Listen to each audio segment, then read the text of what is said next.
In an age where remasters come and go, but usually go more than they come because the vast majority are lazy, money-laundering HD ports, the top-down recreation of the Wii U poster boy, Mario 3D World, is one of the most enjoyable remasters of all time and gave new life to a dying franchise, of which I hope sparks something outside of the Rabbids gaming universe. I guess this qualifies more as a remake than a remaster, considering they got rid of the "we'll settle with Wii U" stuff, like blowing into your controller, or also the addition of basically Mario Odyssey plus Sunshine combined, and if both were actually fun. But that's also what this game is. Fun. It's so fun it even got boring through repetition, but what kept me going was the bosses, of which did not disappoint. It's no surprise the boss fights of this game aren't the bread and butter that make it, but in comparison to most Nintendo titles, they were more significant as well as consistently Puritan to the combat system.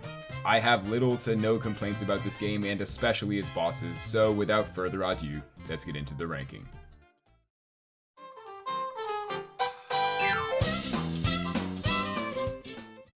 I originally had those charge and chuck dudes at the rear of this ranking, but I figured the best option was to get rid of most of those blockade levels, so don't expect any big Galoombas around here. With that said, Fury Shadow Luigi meets pretty much the bare minimum in terms of requirements to qualify as a boss, and there's not too much to say beyond it's like playing zombie tag with a fat kid. At first I thought you could only beat him by sending out Bowser Jr., which was utterly infuriating and surprisingly doable, but as I learned the hard way, you can also just go after him normally. No hate, just confusion as to why they felt the need to repeatedly utilize this mechanic throughout the DLC.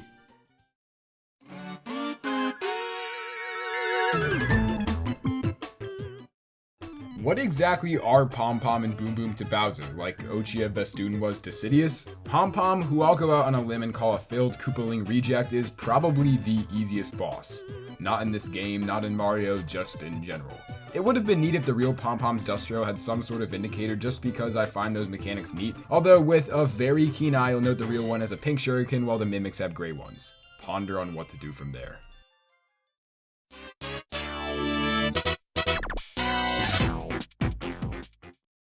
Boom Boom has a tendency to disappoint, and while that accolade will go to his harder variant, this version is lower because it's just really easy.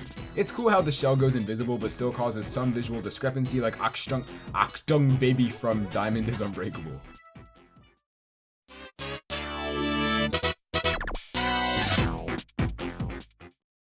God, this thing is such a stinker.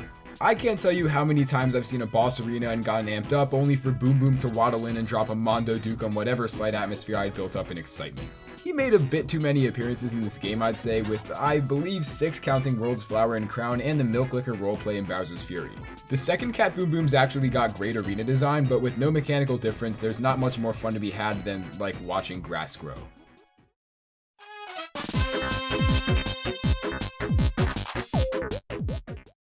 As far as mini-bosses go, Prince Bully is quite exceptional. I guess my personal tip would be don't get fooled by his helmet, as he's got about the same strength as the base bullies. The tubes are a great touch in the sense that when cornered you can easily back out of the situation and get a territorial advantage, but the Red Prince Bully suffers from the nature of being a mini-boss and thus lacks serious depth in the grand scheme of the game.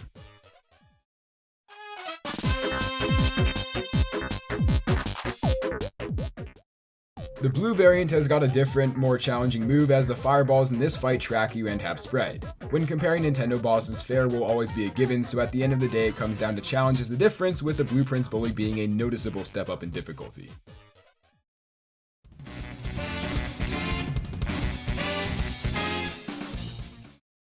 Most people flack the Bowser car fights, and yeah, by no means are they good, but the first one is harmless. If anything, it's actually quite decent for an introduction to the game. It doesn't really give reason or motivation as to why you'd go out of your way to save the Sprixie princesses, but Mario isn't exactly a narrative-based experience anyways. The catsuits would I grade an S tier power-up alongside the likes of the Propeller Mushroom from New Super Mario Bros. And Cloud Mario from Galaxy 2, so when a boss features it, it already has an inherent advantage over the rest that don't. That being said, the Super Belt doesn't provide much of a tactical plus over base Mario, as all you have to do is hover around the back and return the soccer bombs.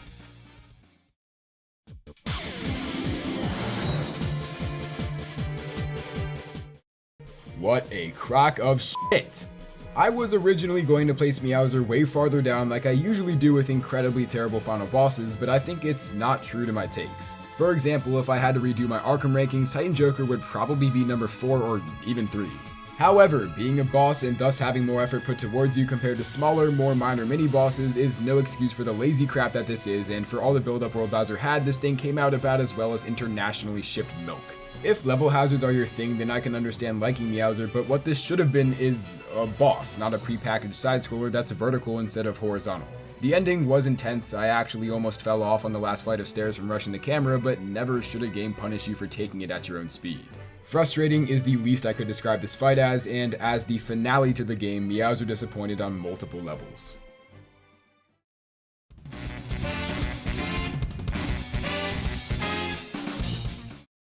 Despite being a copied and pasted reiteration of the introductory boss, difficulty carries the World Castle Bowser somewhat farther than its nonchalant and generally passive predecessor. The main difference between this one and the intro boss is the Boomerang Flower, and while its usefulness throughout the rest of the game goes up to about hitting a normally unreachable green star, it nerfs this fight to oblivion. As long as you pace yourself in the back so as to keep the car moving slow but not stopped, you should be in the clear.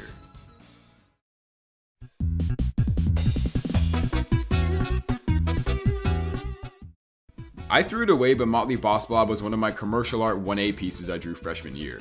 Anyways, out of the long list of modern Mario bosses, Motley's one of, if not the best looking in my opinion. He can even rock gold or pink as shown in his separate boss fights, of which also bring him down to the middle slot.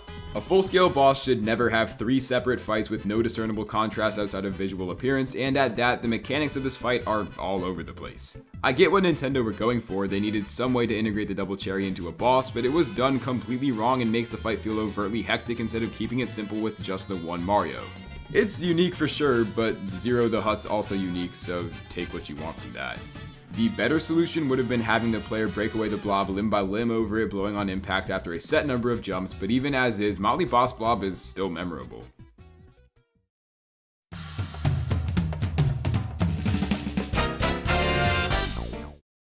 If you were even remotely as confused as I was, then you understandably got frustrated with Histocrat. After fighting his World Flower variant 7 times, however, it comes naturally to notice the different snakes of which have set designs, i.e. broken plates, normal plates, or no plates, and from there it's just a matter of staying composed under minimal pressure.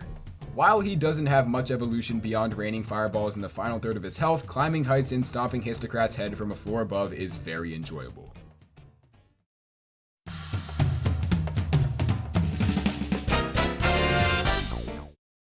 Fundamentally, this is the exact same as Histocrat from Worlds 3 and Bowser, except there's 2 instead of 1, so it's just more difficult and in turn forces a unique approach in taking down both at the same time over one individually. It's gotta be pretty well done for a boss like this to get praise from me, and while it's no old Dragon Slayer to Ornstein and Smo, this Slytherin combination was a welcome surprise.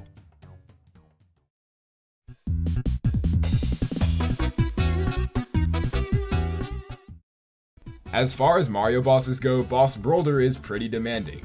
The Whirlwind is one of my favorite attacks in the game, especially because he follows you while doing it, and in turn it's tough managing your position with 2 smaller Brolders and Boss Brolder all slowly rolling your way. It's not difficult by any means, however, and with careful movements this shouldn't be too bad.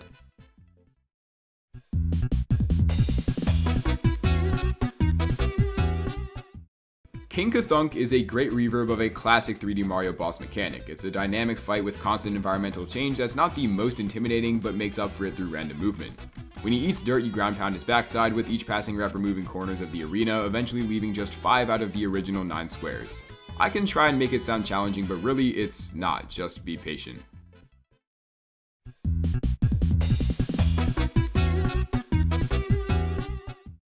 Maybe it just wasn't my day, but the World Bowser Brolder took me like 25 minutes to beat, which is sort of obscene for bosses outside of Souls-likes or Cuphead. The main difference is the Splorches, who are in my opinion one of the most difficult enemies to deal with in any video game, especially because their only counter to my knowledge is the invincibility leaf. It may come as a shock to see nearly the same boss be multiple spots higher than its predecessor, but the steep ramp up in difficulty makes this boss Brolder far more engaging.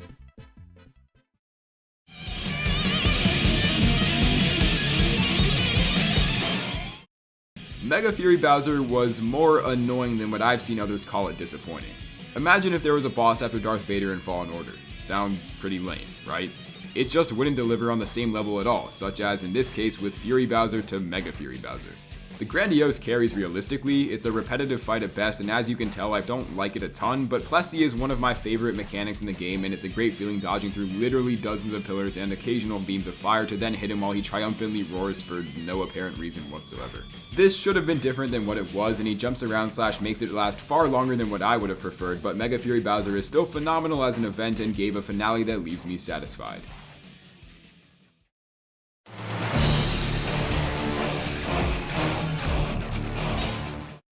When it comes to bosses and fair difficulty, Dark Souls is the standard, hence why most people claim games to be the Dark Souls of blank or that a certain game's bosses are reminiscent of the Souls series. It's a high compliment, sometimes, but for Nintendo bosses, it's almost universal for a Dark Souls-esque boss to be absolutely fantastic, for instance, Fury Bowser.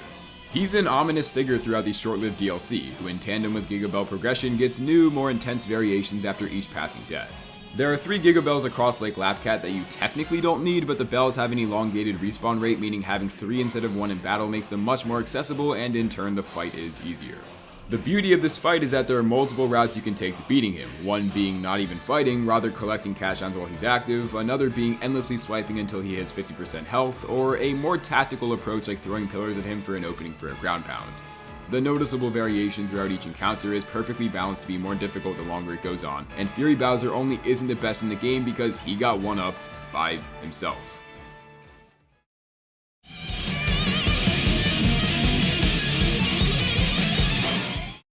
Typically, our number 1 boss, level, or miscellaneous thing we rank has about double as long of a script as any other bit in the video.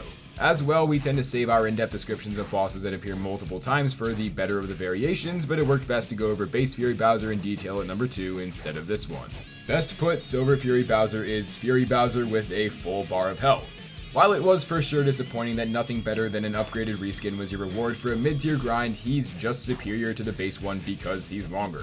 What this fight does is put a close to Bowser's Fury, and yes, it was indeed a satisfying conclusion, minus those dumb fucking Lucky Shines. I'll even make the case for any in-game rewards that are limited in general. Take the long list of varying items in Demon's Souls only accessible in Pure White or Pure Black World Tendency, but yeah, I mean, it's just obnoxious waiting 10 to 15 minutes for a Lucky Shine, especially when you mess up. While there's not much to Silver Fury Bowser beyond being a stamp of achievement solidifying the true end to Bowser's Fury, it's an all-around upgrade on what was already the second best boss in the game, making it undoubtedly the top dog. Thank you for watching. I'm not exactly planning on doing a ranking of 3D Land as it's an all-around worse version of this game minus the interesting boss fights and level design, but if you really wanted, I guess I could. But it goes without saying Bowser's Fury was worth every penny and I'm glad I took on this video, and of course I hope you enjoyed it as well. Make sure to subscribe so as to not miss our weekly uploads, and if you want to, leave a like and comment. Do you disagree, agree, or just want to chat? Once again, thank you for watching, and with that said, deuces.